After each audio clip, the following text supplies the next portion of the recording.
Vina napetraka miaraka amin'ny voameran'ny Océan Indiana ny atongavan'i Madagasikara ho sopotry ny Océan Indiana tsy maintsy misy anefa ny ezaka eo amin'ny lafiny samihafa mba hatratrarana izany tanjona izany entina indrindra eo anivon'ny sehatra ny fiompiana izany rehetra izany eo amin'ny ezaka makasika ny fiompiana izay indrindra no tokony ho tsaraina. Ny tsenan'ny Comores, Seychelles ary Maurice no efa misokatra ary mandray ny vokatra ara-piompiana avy eto Madagasikara. Raha toa mbola tsy azo tanterana ny fanondranana ny hena amin'ny nosy La Réunion sy Mayotte noho i Madagasikara tsy mamaly ny fepetra takin'ny tsen'ny vondrona Europeanina. Ho an'ny Comores manokana, raha ny fanazavana dia omby 3,000 hatramin'ny 5,000 isan'andro no tadiavin'ity firenena eto amin'ny vondron'ny ranomasimbe Indiana ity. Beda be ny demande Comores surtout beda be fa mbola sur pied ny Comores zany no tadiavina fa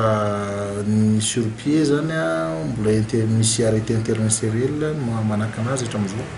dia mbola tsy azo atao ny exportation des épices sur pied fa izahay zany eritreretina ny abattoir rehetra eto amintsika tsisy abattoir halal zany zao misy zavatra tetikasa zay eritreretin'ny ministère ho atsangana eny. Ahafana mamaly ny filana, misy nametraka fandaharana asa entina ampiroboroboana ny seha-piariana omby, ondry ary osy ary ny fiompiana tantely ny eo anivon'ny ministeran'ny fiompiana. Manosika ihany koa ny fampiasam-bolan'ny mpandraharaha tsy miankina ny fitondrana malagasy. Misy karazany roa no atao eo ny antsoina hoe élevage contractuel zany hoe misy opérateur anankiray goavana izay midévelopper nisy filière anankiray ataontsika hoe filière caprine zany ohatra dia io filière io opérateur io no miencadrer an'ilay éleveur maromaro izay mety manana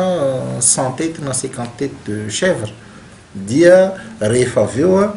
lay vokatra azon'ireo vokatra amin'ireo éleveur reo dia lay opérateur amin'izay izay manana ny fotodrafitrasa rehetra ilaina eo amin'ny fanondranana sy mahafehy ny fepetra rehetrarehetra ara teknika sy ara-pahasalamana fanondranana iny no manao ny fanondranana makany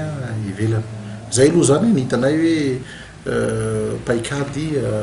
adapté kokoa amin'ny mpiompy fa na zany na tsy zany misy koa le teneniko foana hoe fiincitena an'ireo grands opérateurs mba hanao an'le système de ranching zany amin'ny omby sy ny chèvre. Marihana fa anisany nandray anjara tamin'ny fivorian'ny ministra eto amin'ny Océan Indiana izay nitotosaina tetsy amin'ny Carleton Nosy ny ministeran'ny fiompiana.